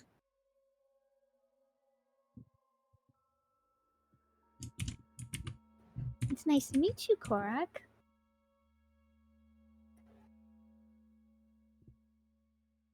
And the three of you are?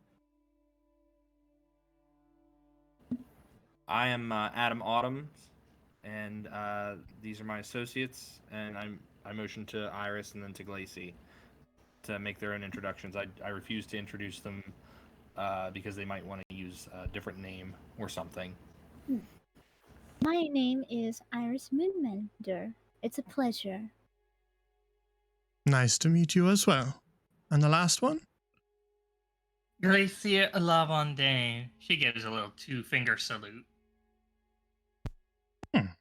Well, it is a pleasure to make your acquaintance. May I ask the purpose for your visit?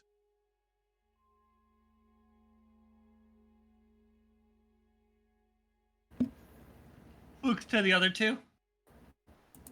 Looks to Adam. I look back to the two of them. Well, you must have some reason for visiting the tower, yes?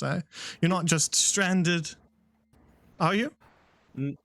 No, Korak. We are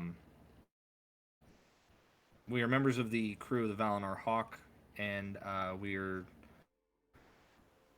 scoping out the landing area here. Our ship is in need of some things. Can I make a general intelligence check to see if I remember what we were looking for? Yeah. I could just remind you if you want, though. You don't have to make a check for it. Yeah. If you want to RP that you don't please. remember, I always give the option because some people like to RP that their character's kind of airheaded. Well, Adam actually has an 8 in intelligence, so he would have forgotten. It's like, yeah, but I can remind you, the players, if you wish, because I'm always pretty accepting of it because we spend whole weeks in between sessions. So, the reason for the visit to Starsight was because if anyone is able to chart a course onto a moving comet, because nobody knows where the comet's path through the Sindrian sphere, if anyone's able to find it, locate it, and chart a course that would get you to it, it would be the scholars of Starsight Tower who study the stars.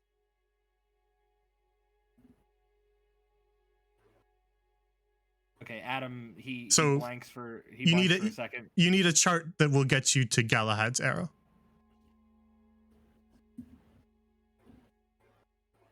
I believe that I would say to Korak, like, we hear about a comet, and I look to Iris like, help me out here, and I kind of give her a little nudge. Maybe she remembers. You see kind of his earthworm face kind of cocked to the side, and then a comet, you say? Just any comet? More specifically, we are trying to get to Galahad's arrow. I see. Why in the heavens would you want to do that? We need to chart a course. We need to gather something from the comet itself. We were told by our captain that you know how to do that. Well, I do have bad news for you three. Oh no, bad news. It's not possible. Why? Galahad's arrow is a incredibly unstable comet. To try to land on it would be suicide. Suppose the three of you, do you have a death wish? We've been there once. Odd. So you wish to what? Revisit the gods of death? No, but it could give us a chance to get back to where we came from, and we would be very, very grateful for any assistance that you might be able to give, regardless of the danger. And I'd like to make a persuasion check at that one, please. Sure.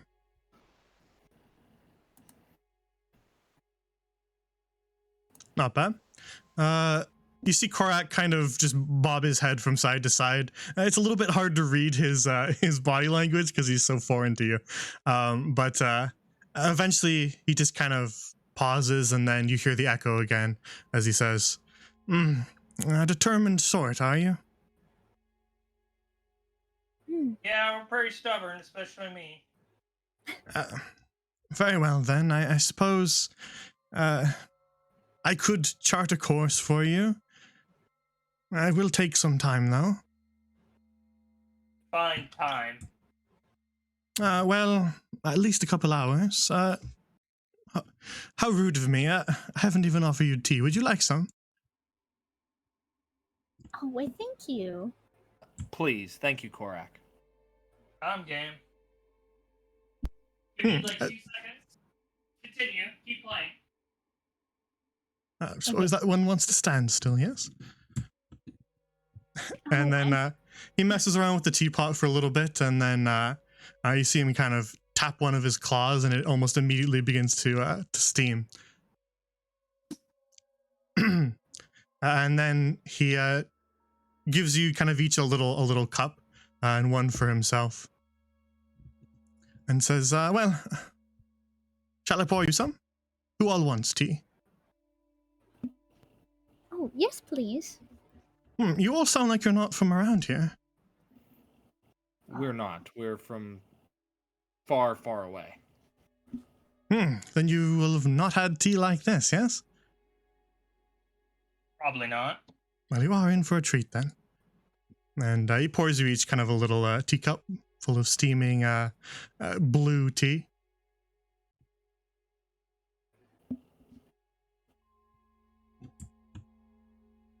kind of look to Iris because Iris being a druid, I'm like, I hold up the tea to my mouth, and I look at her like, can I drink this? Yeah, I was about to say, oh shoot, can I can What? I can I use my monocle just in case? Because we're not from around here, so. Okay. Yeah, you kind of adjust the monocle up in front of your eye and focus on what, your own teacup. Yeah.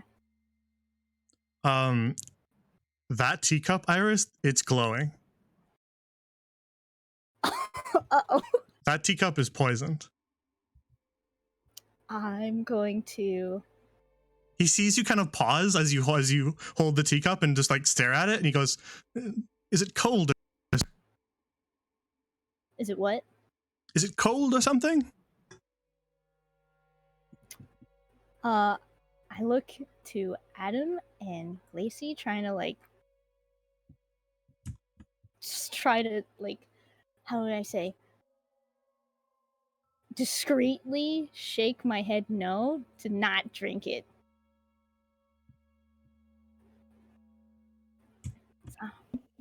Glacy. Oh, go ahead. Oh, I was about to say, because I don't want to be rude. Glacy, sort of, stupid mic. I do apologize if you heard tinkering. Apparently one of the joints of my mic stand decided to break and now it's just hanging. All right. Aw. Lacey catches on before her eyes shift to the worm, and she sort of steps around the chair. The worm turns. He says, "Something the matter? You really don't like chairs, do you?" No, though I'm now even more suspicious when one of my friends one of my compatriots tells me not to bring it near my lips. It's still too hot, yes? Is that the problem? It'll cool down in just a moment if you let it. I don't think my friends have a rather sensitive stomach, you see. This tea might be a little too strong for them. Bullshit. I'ma call this asshole out. Why you think you can get away with poisoning us? Lacey! Lacey!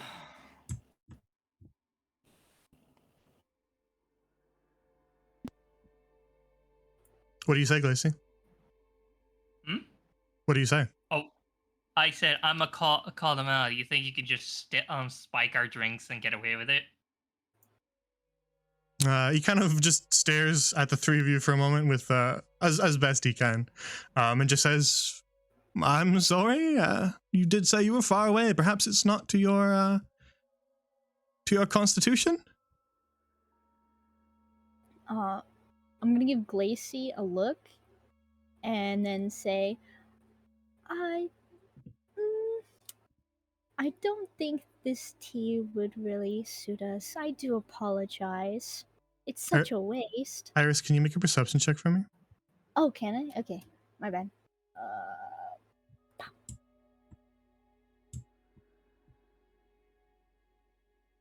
Something moves under the table. What? You feel something kind of brush your foot under the table. Okay, can I like stand up? It's not me, I swear. You tell me what you want to do. I feel the thing brush against my it kind of foot. brushes against your boot, but you tell me what you want to do in reaction. Okay, I let out a little eep, and I jump out of my seat, and I look at the two. I said, "Something touched my foot."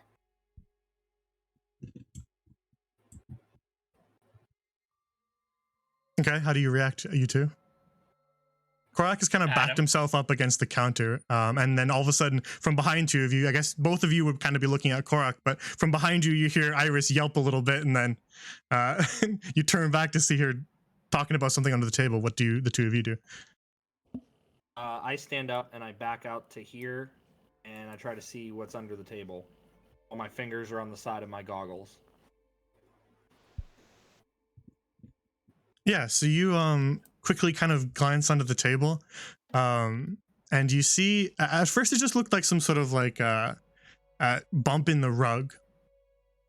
But then you see it move too in the darkness, and you spot what appears to be a very large rat.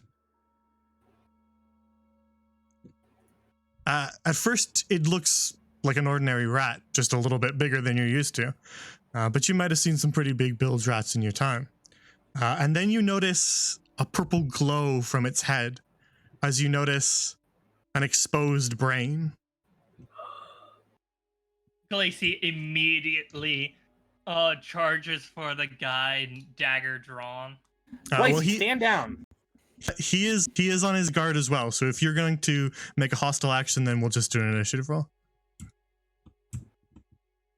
All of us, yeah. If that's what Glacy wants to do, then we'll make an initiative roll. Yeah. Glacy's full on hostile.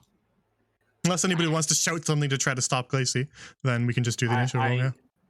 I tried to yell out, "Glacy, stand down." Does it work, Glacy?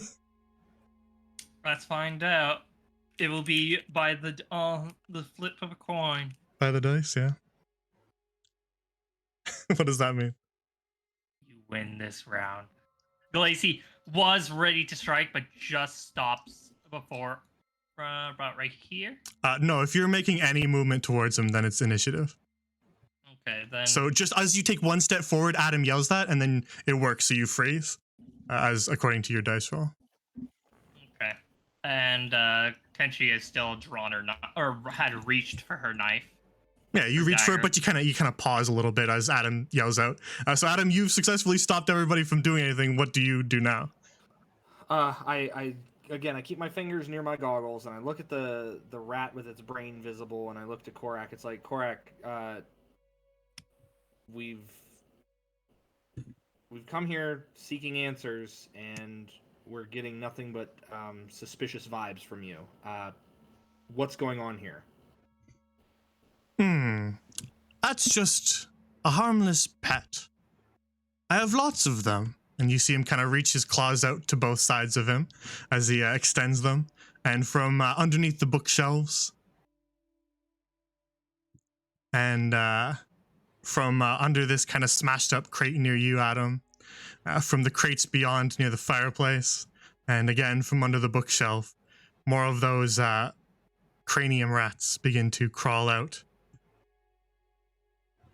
You find yourselves suddenly surrounded by rats as that earthworm maw slowly curls into a rather wicked-looking grin as all of the rats' brains begin to grow a bright purple.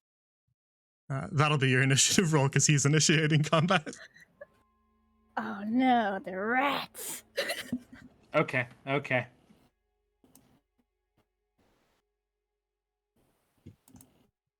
We are at the 2-hour mark, so might be better to just wrap it here since we did say about 2 hours. Okay.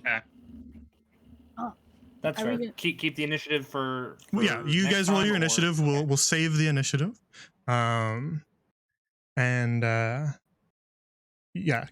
Iris with your 24. Heck yeah. Limsa are fast. But your rolls are good too. Lucky. All For right. now.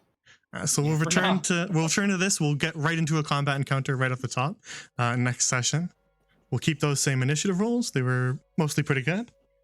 And we'll face off against Korak and his cranium pets. Rats. Yeah, rat. What I'm surprised Brain is rats. nobody asked him why everything was tossed around. That was what I was expecting you to ask about. Ah. The bed's No. smashed up, the chest is smashed up, there's books all over the floor. Why do you think Glacy was standing up? I know, you definitely cued in on something being weird, but I was just surprised nobody outright asked him, hey, why is your place such a mess, dude? I didn't know if we could see the bed because I saw the stairs going up. I didn't know if that was like a solid wall. Or... The bed is raised up a little. If you're ever curious as to what perspective you have, if you can see something or not, just ask. Okay. Nope, it just whoosh, right over my head. Fair enough. Well, he was trying to trick you, so. It worked then. Look, he's friendly. He wouldn't hurt a fly. Look at this guy. I was wrong. He's not handsome. He's mean. He mean. This guy. He's got an ugly soul. Brain rat. Brain rats. Ooh. Alrighty. Right. So next session we'll return right here, right off the top, and we'll get some combat going, and then we'll see what else remains in Starsight Tower. Nice. So just before anybody heads out, if you have to head out, that's fine. But just before you do, is there anything that interferes with next week? There was that surgery, but that's in the middle of the week. But I should be back. Right. No problem. I'll let you know just in case. Okay. Yeah, keep me updated if anything changes, because we can always attempt to push a day if it works for everybody, but that sometimes isn't possible. Or we can just skip the week if you're really feeling like you can't do it. Because everybody's recovery from a surgery is different. So Yeah. if you're feeling not up to it, don't feel bad about canceling, because we won't be mad. Yeah. You gotta do what you gotta do. Yeah, keep me posted. Keep you guys in the loop. But we'll say it's a tentative yes. Everybody else is good, right? Yes. Oh, sorry. For me, I might have mentioned before that myself and my husband are getting Right. ready to move. Yeah. Yeah. So it might be busy. Yeah, I'll let you guys know what's up because I'm actually heading up to the new place to tidy it up. Okay. So yeah, I'll let you guys know. Yeah, keep me as soon as you're able to update me, do so, just so that I can make plans and stuff like that at the soonest available time. But again, if it's last minute, it's not. Don't feel bad about it. Yeah. Like I'll real keep you life has to come first. So if we have to cancel, we have to cancel. Yeah, I'll keep you guys posted about that stuff. Yeah, for sure. Alrighty. Sounds good. So we're doing a shorter session today because just the way that this thing breaks up, it makes more sense to do a shorter session here. Also, I'm a tired skeleton. So that's why it's a bit of a shorter session today. But thank you for showing up, chat. Thank you for watching. I hope that Starsight Tower looked a little bit familiar to some of you, because there's definitely some lore going on there. It'll look even more familiar next time. I promise. Ooh. But yeah, we'll call it a night here. So if you guys have to run, you can do so. But if you are running right now, then tell everybody where they can find you. We'll start with, I don't know, Jotun. You guys can find me here on Twitch at twitch.tv/JotunRedWolf. And you can also find me on Twitter at JotunRedWolfCH for channel. Very well. And next is Rika. Sup? You can find me here as well on Twitch, Rika35 on Twitch, and on Twitter, it's Rika35 does art. If you want to see me do some doodles. That reminds me, I'll make you guys little exclamation mark commands with your channel links if you're all alright with that. Yeah. And then I can just Absolutely. have them appear in chat. Okay, I'll do that for next week. I forgot to do it today, but I'll do it next week. No worries. We can get you links for everybody so that they don't have to type anything in. Nice. Okay, Sounds like and a then plan. last but not least, Glacy. You could find. Sorry, holding up my mic. You could find me at both Twitter and Twitch at Sorceress Galaxy. Both handles are the same. I'm pretty basic when it comes to that sort of stuff. It's streamlined. Yeah. Very much so. Now I am off to go fix my mic stand. I will Fair talk to enough. y'all later. Fair enough. Yeah, good luck. Have a good one. Take care. Alrighty, chat. So, thank you all for tuning in. And if you want to be up to date on stream time changes, if we are canceling something or moving a day, I tweet about it. So you can find those there at Grand Lorian on Twitter. If you want to get more involved in all of the the D&D stuff that we do here, you can join our Discord channel. It's not just for my players, it's for anybody who wants to join. You can look at all the really good art. Rika, you haven't joined the Discord, you have to, but if you if you want to give me like a full, actually maybe I already have the reference. I want to post the full reference. So if you guys are okay with that, I'll put the full references that you gave me in my art channel. Oh, I just joined. Oh, okay, cool. Then you can do it yourself. Yeah. I'll give you the artist tag so that you can post in the art channel. Nice. But yes. Oh, I don't know why that didn't work. Oh, I think I just spammed you guys with them. Oh well. It didn't work the first. It didn't work the first time. Yeah. So yeah, you guys can post your references so that you can see the full art, because we just have the little tokens here, but they will probably want to see your full art as well. Heck yeah. All right. Discord's being laggy for me, so you guys can do that after the stream. So yeah, the Discord's there. There's a meme channel for all your ship posts. There's art channel, announcements, all sorts of things that you can check out. Not just for players. Join if you want to. If you ever miss a session and want to get caught up, like for example, if you want to go back and watch the first session of this campaign, or go watch some of the other campaigns like Dreamwalker or Seas of Sand that we run on this channel, or some of the ones that have ended already, like Fresh Meat and A Class of Crows and all those campaigns, then you can check out the archive on YouTube. The link is there, but it's just Grand Lorien on YouTube. I move all the VODs over there. If you want to read about the living world, I keep talking about terrestrial Grand Lorien. That would be where most of the campaigns take place, on the Star of Lorien, as we call it. You can read the World Anvil, which is basically a wiki for deities, factions, kingdoms, continents, and even some characters. And do all your extracurricular reading so that you understand a lot of what we're talking about. Because I like to make sure everything has a through line throughout the living world. There's lots of little references to other campaigns, and things shape and change depending on players' actions. So if you want to stay up to date, you can check that out. There's also a bunch of maps there too. Nice. And yeah, that's all I have for you guys. For tonight, we can send everybody to somebody else. Let's see who's live. Thank you very much for another great session, by the way. Yeah, it was a lot of fun. Yeah. We got to do some really good RP, so that was a blast. Yeah, that was fun. All your characters are very entertaining. So it's a lot of fun to watch. Should we send everybody to Boomy? Yeah, Boomy is another one of my players from Dreamwalker. Let's go to Boomy. Cool. Raid. Boomy is playing Hitman, potentially. I always say potentially because I don't know if they're like, in their pre-stream or post-stream or break or something like that. But okay, I'll go say hi to Boomy. Boomy is from Dreamwalker playing Duja, the Loxodon Barbarian.